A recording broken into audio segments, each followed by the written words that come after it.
Hi everyone, it's Luann and I'm here with a little bit of a different tutorial. It is a flower tutorial, of course, but what you are looking at is my machine because the way I do these particular flowers is with my machine because it's just easier and faster for me, and I have a machine readily available, so I'm able to use it. I know some people don't have a machine, so there is another way to do the flower, but the flower that I'm talking about is this one right here. This flower is a similar flower to one that I sent to my friend Elena. She is, she was my swap partner for the Think Pink embellishment swap that Scrap Passion 01 hosted. So I had sent her a pink satin flower like this, a larger one, and a lace flower that was similar to this one. Now the fabric that I'm using today, it's organza. And depending on the fabric that you use, that will determine how your flower comes out and also how you fold your fabric.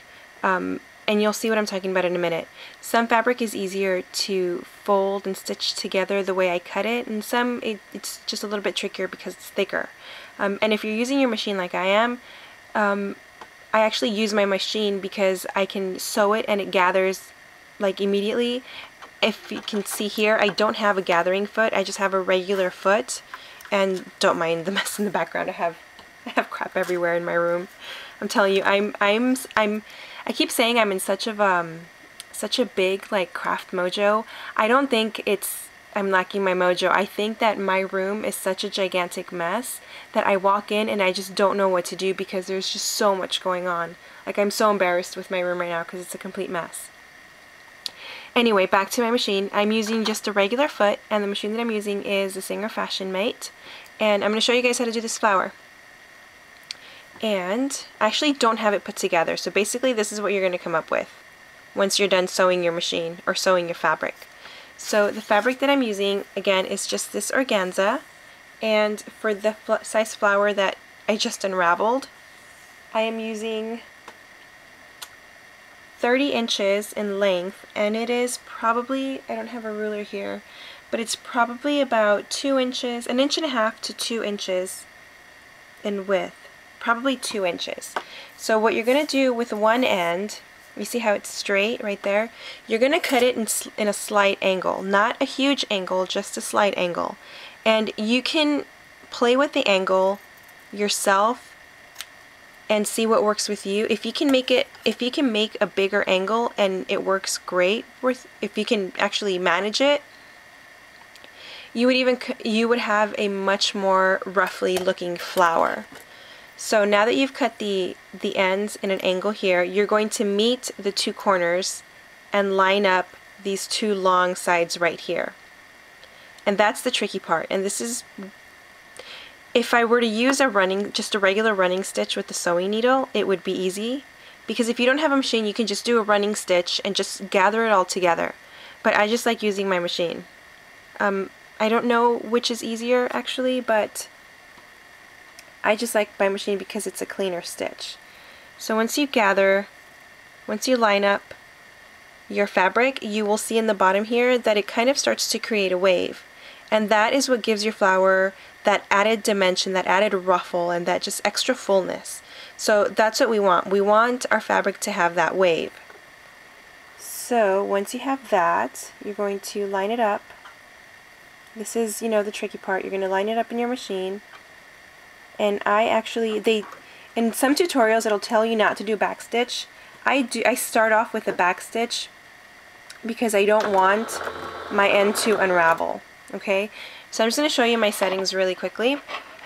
So I have here my tension, and I have it at the highest tension, which is 3, and then my stitch length is at its highest, which is 4.8. So that's pretty much it for that. So I'm just really I'm just gonna go ahead and sew my fabric. And this is like a slow process. It might be easier to do a running stitch, but again, I want a cleaner stitch, and I feel like this is a little bit of a stronger stitch for me. So you're just going to start sewing, and it should start to gather on itself.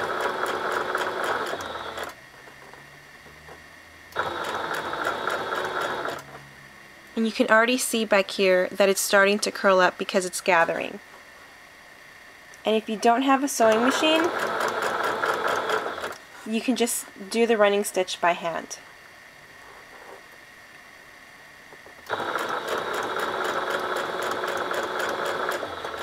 I just tend to go really slow because this piece of fabric over here, it curls up and I don't want to sew it onto this piece here.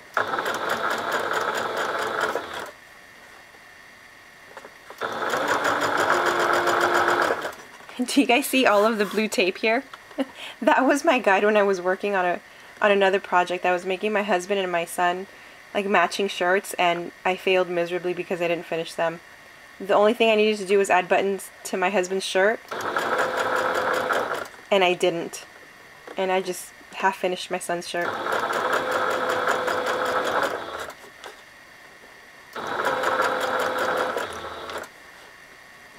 You can see here as I'm pulling my fabric, I don't know if you can tell, you can see the curl from the fabric before it's sewn.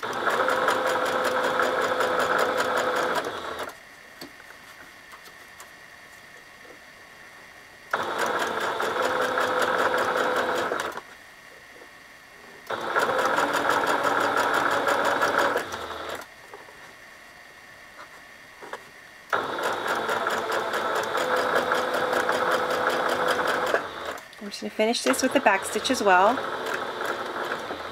Now if you sew your piece of fabric and if you're looking at it and you don't have all of your fabric gathered, don't backstitch the last bit, because once you take out your fabric you can continue to gather or give your fabric extra ruffles if it's missing any. So this is what you're going to end up with. And it's just going to be fabric that's going to want to curl on itself and make like a little curly cue. So you go back to the beginning, and this is like the easiest flower ever, and if you stitch it by hand, I mean it's so easy to stitch it by hand too. You're just going to grab this end bit that is not sewn, it's just open, and you're just going to fold this down to conceal it. So you're going to have kind of like a little tail, like a little tiny tail, and you're just going to start to roll it. To turn it on itself. Just let the curve of the flower like guide you. And then I used hot glue for mine.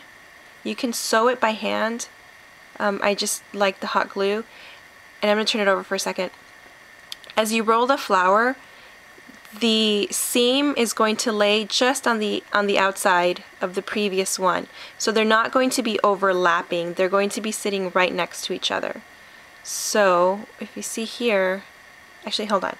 Let me move my camera this way. There we go. Okay, so as we uncurl the fabric and wrap it around, you will see a gigantic hole in the bottom with the seam. You'll see all of the bottom seam because you're not layering it on top of each other. You're kind of circling the seam as you go. And then you just tuck the tail at the bottom, and then you have that flower. I love this flower. This is such a cute flower. Like, I absolutely love this flower. And you can actually do this with wide lace, like the ones that I sent Elena. The lace I think is about 2.5 inches wide, so I did the same thing where I just cut it at an angle and I just sewed it down the two edges, or just the two edges I sewed together, made it into a gather, and this is what I came up with. So let me show you this one again. This is what you'll end up with. You grab the end bit and you kind of fold it down. It's almost like you would be making a rose, and you just start turning it on itself. It's kind of hard to see. And again, depending on the fabric that you use, that will determine whether or how well your fabric gathers. Like, I've done satin, and the satin will sometimes gather really nicely, and other times I just have to help it at the end. So that is a flower right there. Look at how pretty that flower is, and it's not like glued down, so it's really fluffy, but once it's glued down you still have that like fluffy fullness to it. But aren't these pretty? I love these flowers. I absolutely love these flowers. They're so, I don't know, I think they're so chic-y. Actually, I'm just going to throw in this last bit. I learned how to make flowers by helping my mom make her wedding dresses. She was a seamstress when I was a kid, and I always wanted to be like my mom, so she wouldn't let me do anything. I ruined her machine so many times. Oh my gosh. She had an industrial machine, and I would always pretend to be sewing, and I would turn the knob, and I would just jam my foot down on that pedal, and I would break the needle and the thread all the time. And she also had an industrial overlock or serger machine. Yeah, oh my gosh, she had to rethread that thing so many times. I was such a bad kid. So she would always give me these tasks of making flowers. So that is why I have such a good knack with these flowers, because I helped my mom all these years. So anyway, back to the tutorial. These are the flowers. They're not glued down, obviously, because I just made them. So thank you guys so much for watching. If you have any questions, just leave a comment below or send me a message. Again, you can do this with any type of fabric. If you're using thicker fabric, you might just want to sew it by hand, because the machine tends to work best when you're gathering thin lace like this. You get an immediate tight gather when you're doing it with thinner fabric like the organza or the chiffon, or like the very, very, soft silk fabric. So anything thicker, you're going to want to sew them by hand, just a running stitch. And the running stitch is so simple. If you don't know how to do a running stitch, there are a million tutorials on how to do a running stitch here on YouTube. So again, thank you guys for watching. Again, if you have any questions or comments, just go ahead and post them below. You guys have a great day. Bye!